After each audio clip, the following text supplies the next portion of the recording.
Good afternoon, everyone. I'd like to begin by detailing the historic private-public partnership effort launched by the Trump administration to combat the coronavirus. As both a businessman and as president, you'll all remember then candidate Donald Trump, now President Donald Trump, being adamant about bringing manufacturing jobs back to America. President Obama and the Democrats had given up on manufacturing with President Obama's erroneously prediction that Trump would need a magic wand in order to bring back American jobs. Not so. The reality is President Trump revived manufacturing in this country, and he tore up disastrous trade deals that hemorrhaged American jobs, like NAFTA and like the plan that was in work, the Trans-Pacific Partnership. Instead, he put in place better trade deals to bring back American jobs and to bring back American manufacturing. And in the battle against the invisible enemy, President Trump took action to shore up our domestic supply chains in order to deliver the necessary PPE and other medical equipment to the states. Speaker Pelosi and House Democrats are currently promoting a $3 trillion liberal wish list among a litany of Democrat priorities immaterial to the coronavirus crisis are embedded in this, and one would require the president to appoint a, quote, medical supplies response coordinator who would, quote, serve as the point of contact for the healthcare system, supply chain officials, and the states on medical supplies. I'm happy to report this individual already exists. This bill ignores reality because the medical supplies official is in existence. He's been working on this since March to deliver to date over more than 1 billion, I should say, pieces of PPE to countries and hospitals across the country. Since March 29th, Rear Admiral John Plavchek, Vice Director for Logistics for the Joint Chiefs, has been on the job as the head of FEMA's Supply Chain Stabilization Task Force. This is a historic partnership with the private sector, and under the leadership of President Trump, FEMA directed the greatest mobilization of the private sector since World War II. Rear Admiral Plavchek and FEMA quickly realized the power of the private sector in addressing the coronavirus, recognizing that the 6 largest private sector medical distributors would have the ability to source, procure, manufacture, and deliver as many as 1 billion pieces of PPE in a single week. That is extraordinary volume by our private sector. And at the direction of President Trump, Rear Admiral Plavchek and FEMA were able to harness this power. Every day at 9 a.m., Rear Admiral Plavchek's team huddles with these 6 large private sector medical distributors, and together they review data compiled by Dr. Birx as well as information provided by the CDC to set priorities and ensure sufficient levels of supplies go down not just to the county level, but to the hospital level. After focusing geographically, Rear Admiral Plavchek and his team orients the data to set point-of-care distribution priorities for public hospitals, VA and DoD facilities, private hospitals, nursing homes, acute care clinics, first responders, and labs. In just 2.5 weeks, Rear Admiral Plavchek and his team were able to combine data streams, utilize supply chain visualization tools from DoD, and input data into the cloud. This system is now available to generate reports for governors showing what their state received from the federal government and commercial partners all the way down to the hospital level, as I noted. And thanks to President Trump and his administration, governors now have visibility as to where their supplies are sent and where they're received. And from March 1st through May 10th, this public-private partnership has led to the delivery, and these are extraordinary numbers, of over 113 million N95 respirator masks, nearly 500 million surgical masks, nearly 18 million face shields, and over 12 billion gloves. That is a lot of PPE, and we thank our private sector partners for engaging in this effort with us. Also, I just wanted to note that earlier today, the president held an hour-long call with thousands of Hispanic community, business, and faith leaders across the country. He recognized the many contributions of the Hispanic community to our country and addressed important issues like how to reopen their businesses and build the greatest economy in history again. And finally, before I take questions, I just wanted to note on a separate note that I wanted to acknowledge the passing of Ravi Zacharias, a renowned Christian apologist who left this world yesterday. Our prayers are with Ravi's family during this time. He meant a lot to a lot of people around this administration. And as my father said, Billy Graham was the great evangelist and Ravi Zacharias was the great apologist. And we are all thinking about him and holding him close to our hearts and his family today. And with that, I'll take questions. John. Kayleigh, what does the president believe is illegal about the Secretary of State of Michigan sending out absentee ballot applications, and what federal funding is he considering withholding from the state of Michigan as a result? So, I won't get into exactly what the funding considerations are. I would note that his tweets were meant to alert Secretary Mnuchin and Mr. Vogt about, head of OMB, about his concerns with trillions of dollars going to these states and his noted concerns about a lot of fraud that is potentially at play when you have mass mail-in voting. So with regard to the illegality and legality of it, that's a question for the campaign as to their voting and ballot practices. But I would just note that his tweet was meant to alert OMB. He wanted to be very careful as we send trillions of dollars to states that we keep this important point in mind and we ensure that there's fairness in our voting system and absolute accuracy. Yes, Kayleigh. But the president himself has voted just 2 months ago by a mail-in ballot. There are several Republican states that are also doing these mail-in applications for ballots. And so I'm confused. What is it that he thinks is illegal that's happening in Michigan? He doesn't really specify. So first, with regard to the president doing a mail-in vote, the president is, after all, the president, which means he's here in Washington. He's unable to cast his vote down in Florida, his state of residence. So for him, that's why he had to do a mail-in vote. But he supports mail-in voting for a reason. When you have a reason that you are unable to be present, right now, we're very far from November 3rd. I'm glad that you have the prediction tool and you can tell us what will be happening on November 3rd, 2020. I certainly don't, nor does the president. Primaries coming up, and that's like what's happening in Nevada and whatnot. I assume you care about fairness and accuracy in our elections, do you not? Of course I do. But there's not evidence that there is widespread voter fraud. So there's evidence.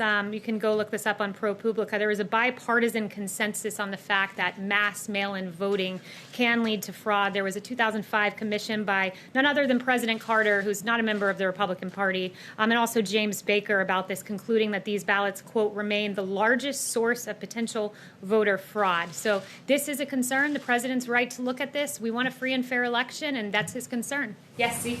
Kayleigh, on this subject and one other on a different one, the president deleted his first tweet, which alleged falsely that the state of Michigan was sending out absentee ballots to every voter. In fact, they sent out absentee ballot requests. Was the president misinformed this morning? And why is he only directing this message toward Michigan, not other states like Georgia and others that are sending similar absentee ballot requests to their citizens? So the president corrected his tweet, as you noted, and with regard to going state by state and looking at ballots and the way they're distributed, that would be a question for the Trump campaign, and I'd refer you to the campaign on that point. On the G7, do you have any more details on the timing when the president would like to schedule that here in Washington?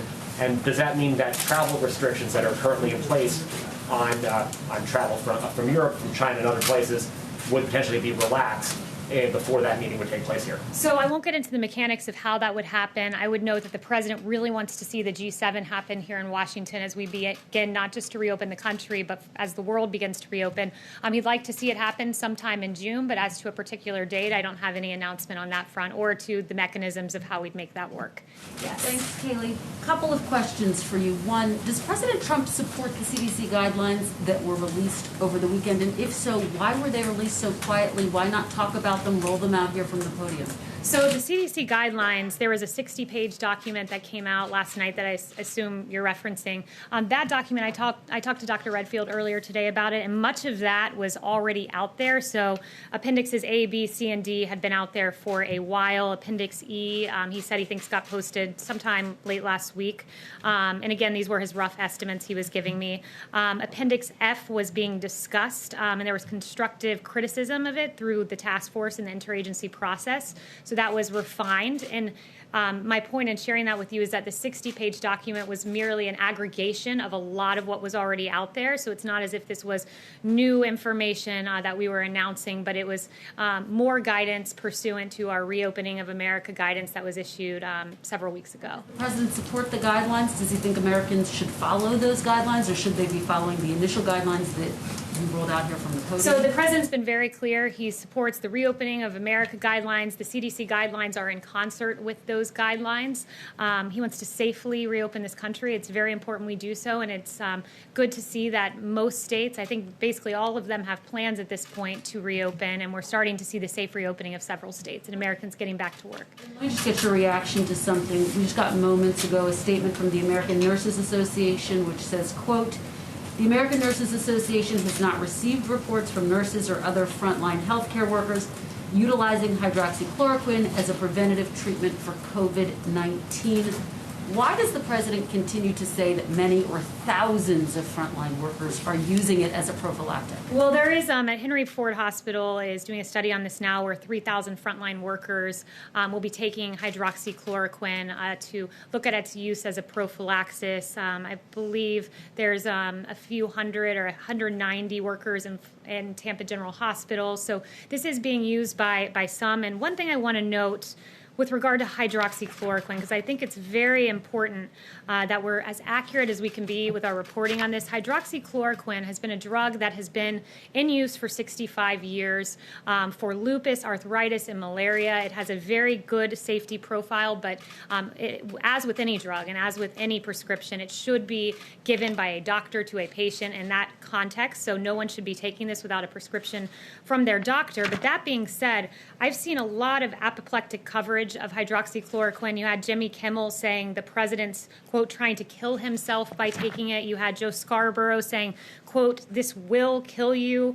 Neil Cavuto saying, what have you got to lose? One thing you have to lose are lives. And you had Chris Cuomo saying the president knows that hydroxychloroquine is not supported by science. He knows it has been flagged by his own people, and he's using it. Well, Cuomo mocked the president for this. And interestingly, I found this out just before coming here.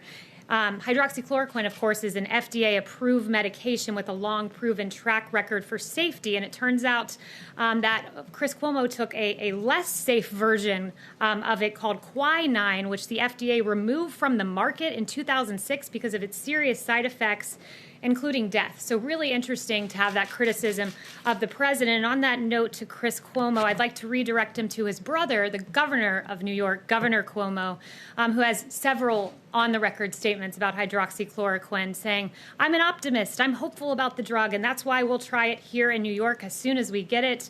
There has been anecdotal evidence that it's promising, that's why we're going ahead, and I have about 8 other quotes from Governor Cuomo, should any of you have interest in that. You just cited our studies, though. They're trials that are in their early phases. Do you have any evidence that thousands of frontline workers are currently using it because they believe it actually will prevent them from getting COVID-19? The FDA has approved this for off-label use. You know, this president's a big believer in right-to-try legislation. People who are in their last... There are several studies that have been brought that the president has actually mentioned that I'd refer you to. There was one out of France, a French study involving more than 1,000 patients that found that the vast majority had, quote, good clinical outcomes, and by the vast majority, that was more than 90%. There was an Italian study of more than 65,000 patients that demonstrated only 20 tested positive of those who were taking it prophylactically, and a South Korea study as well. So there are several studies, and if you're someone out there and this is a safe drug to use, and your doctor, importantly to underscore that, and your doctor prescribes it for your use as a prophylaxis or after coming into contact with COVID, then it's something you should take if it's prescribed by the doctor, and that's your personal medical choice. Yes. Kayleigh, Governor DeSantis just suggested that the president may be going down to Florida for the SpaceX NASA launch next week. Is that accurate? So we have no news on scheduling at that front, but if I get news in the future, I will certainly provide that for you. Yes, Jack. Kayleigh, how often does the president talk to Director Vogt or Acting Director Vogt from the OMB? To who? To the Acting Director of OMB. Often. He just was in the Oval Office with the president, so they do speak often. I don't have a readout of the president's schedule, but they do speak regularly. So if he wanted to flag to him his concerns about Michigan, why didn't he just tell him instead of sending a tweet? Because the president believes in unprecedented transparency, and I'm sure you as a journalist are very eager and excited when you learn about the president's decision-making process in real time, whether that's on Twitter or from me here up at the podium. You just said that was the reasoning for him expressing his concerns? I didn't say that was the reasoning, but I'm saying this is a transparent president, and I think that that's something that you should be lauding rather than questioning as to why he decided to tweet this. Yes. Apart from President Macron, do you have any other answers from G7 leaders that they are definitely willing to come here? So I won't get into the president's private conversations and correspondences with world leaders, but we do hope to see this happen. We hope that... How can you characterize the response as being great, sounds like a good idea, or thinking about it? So I don't have any information about the response from world leaders, but we certainly hope to see this happen. Yes. Yes, thank you. Could you clarify, please, President Trump's comments about saying that it was a good idea, it was good that there were so many positive tests for COVID-19, whereas a lot of people look at that and say that this was actually terrible, that we have actually 1/3 of all the cases in the world. Well, look, I would note this, that the president, what he was saying there is that we are testing. When you have more cases, in order to identify those cases, you have to have tested a high volume of people. So the more you test, the more cases numerically, not necessarily as a percent positive, but numerically, you will see just by volume, sheer volume of your testing. And the president's done an extraordinary job on this front. Washington Post surveyed governor's offices and state health departments and found that at least a dozen states have testing capacity that outstrips the supply of patients. That's a very good job done by our federal government in supporting the states. To cite the governor of New York again, quote, "We have more sites and more testing capacity than we're using." So we're testing a lot, and thus we're finding a number of cases, but as we safely reopen, we do have some encouraging numbers on that front, that we continue to see a week-over-week decline, a 15% decline in deaths in just the last week. April 1st to mid-May, 50% decline in new hospitalization and under 25,000 cases today. So we are seeing progress. Yes.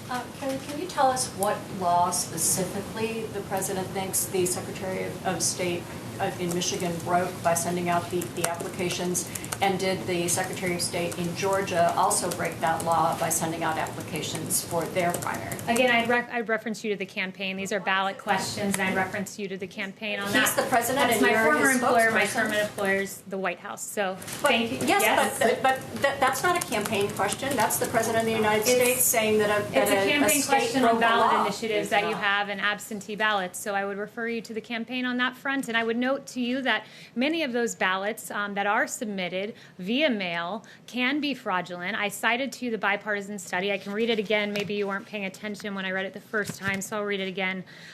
President Carter, a Democrat, not a Republican, and James Baker concluded that these ballots remain the largest source of potential voter fraud. So if you cast a ballot via mail and you do so fraudulently, that would be an illegal act, and I'd point you to that. And for further, I'd point you to my former employer, which is the Trump campaign. Is the president concerned Any other about fraud in questions? Georgia? Yes, sir. Yes, thank you, Kayleigh. Two questions, if I may. Firstly, on airports. The TSA is reportedly considering setting up temperature checks at airports. Given the numbers of people who can be asymptomatic or sick without a fever, do you think that's sufficient? And why wasn't more done to have screening at airports sooner, particularly in light of the House oversight investigation that called screening from international hotspots in March limited and stagnant? So the president is working with TSA. He's working with airlines. We want to ensure that our TSA employees are safe, that those who are traveling are safe, and he has had those conversations, and we are keeping people safe at the TSA and the passengers as well. Over 500 TSA employees have become sick, and 6 are dead. So again, do you think this has been enough action and soon enough? We've taken action. We're working with the TSA. We're keeping America's essential workers safe, and we are praying for all of those who have been affected by coronavirus. On another front, I wanted to ask about the president's son and business partner, Eric Trump. He recently said of coronavirus that, quote, the Democrats are trying to milk this, and predicted it will, quote, magically all of a sudden go away and disappear, and everyone will be able to reopen after the election in November. Do you think Eric Trump's comments are accurate and also appropriate? I think we all hope coronavirus goes away, and I think as we continue to take the president and his family out of context, we should endeavor to quote them accuracy, and I think we should all hope that the coronavirus goes. We should all hope that the coronavirus goes away. Yes. Is there a timeline for when UK and European Union citizens and visitors are allowed to come back into the United States, and will all European countries be included, or could it be a case-by-case basis? So we don't have a timeline on that just yet. I can tell you the president's preeminent concern is keeping Americans safe. His travel restrictions have saved lives, as Dr. Fauci and others have noted. So we don't have an announcement as to when we'll be rolling those back, but his priority, his number one concern is America first and the health and well-being of the nation first. Yes. Thanks, Kayleigh. A spokesman for Governor Whitmer said that she isn't planning to meet with the president and wasn't given an invitation tomorrow. I was wondering if there's a reason why that wouldn't meet Governor with Whitmer said in Michigan wasn't extended an invitation to the president's appearance in Michigan tomorrow, and I was wondering if there's a reason why he wasn't going to meet with her like other governors. I don't think there was a particular reason. It didn't come up, but on that note, I would point to Governor Whitmer. It sounds like she's curious about an invitation, but she should be quite happy that thanks to this federal government, FEMA obligated more than $216.2 million to Michigan, $8.6 million N95 respirators, 740,018 surgical masks, 311,571 face shields. I should round these up or we'll be here all day. 760,000 gloves, 700 ventilators. The president has done quite a bit for Michigan, and her concern's an invitation, but she should be thanking the president for all the supplies that he's delivered to her state. Yes. Yes, Kayleigh, the president has made clear that he's concerned about liability issues as companies reopen now. Is the White House engaged with Republican senators about this issue? And would the president sign another bill, another COVID bill, without liability being addressed in that? So I won't lay out the president's conditions or lack thereof for any upcoming legislation. He has mentioned that it's something that needs to be looked at closely, and he is looking at closely, and he is discussing with members of the Hill about that. But he has made clear in terms of a phase 4 that he wants to be slow as we approach a phase 4 and not rush forward with spending trillions more dollars of taxpayer money. We've done a lot so far, and he'll look at doing more in the future, and liability is definitely something that he's concerned about and working on. Yes. It's right back there. Oh, one more on G7. Do you think that it would be appropriate to hold a G7 summit in the U.S. while ordinary citizens are still not allowed to travel freely, for example, from Europe? Yeah, the president wants us to start reopening. Travel restrictions are something that, he wants to make sure American lives are protected before those are lifted. But that being said, I do think it's entirely appropriate, so does the president, to have a G7 here. America's reopening, the world's reopening. And what a show of strength and optimism to have all of the leaders of these countries come together at the White House and pursue business as usual and as we move forward through this pandemic. Is there anyone I haven't gotten to? I guess not. Okay, so we'll do a few more. Yeah, I had a brief answer to your question. Kayleigh, Susan Rice wrote an op-ed yesterday in the New York Times that said that President Trump has kowtowed to President Xi, and also has said that called his response to the coronavirus deadly, classified as a deadly mishandling. What's the White House's response to that? So you said that came from Susan Rice, was it? Okay, so first I would want to take a moment to address the president's response, because the president has had an extraordinary and early response to the coronavirus. I would note, Dr. Birx, the early work of President Trump, both with travel restrictions and quarantine, has bought us the time and space necessary to have this task force be very effective. Dr. Fauci saying that the president's response has been impressive. He can't imagine under any circumstance that anyone could be doing anything more. I can go through the actions. There's a detailed timeline out there of January 6th, Wuhan issuing a travel notice issued on Wuhan when there were 0 cases in the United States. The 17th, 0 reported U.S. cases, and there were public health entry screenings at major U.S. airports. Of course, the infamous travel restrictions that were called xenophobic by Democrats on January 31st. A lot of action in February on developing a test and making sure we were moving forward as speedily as possible.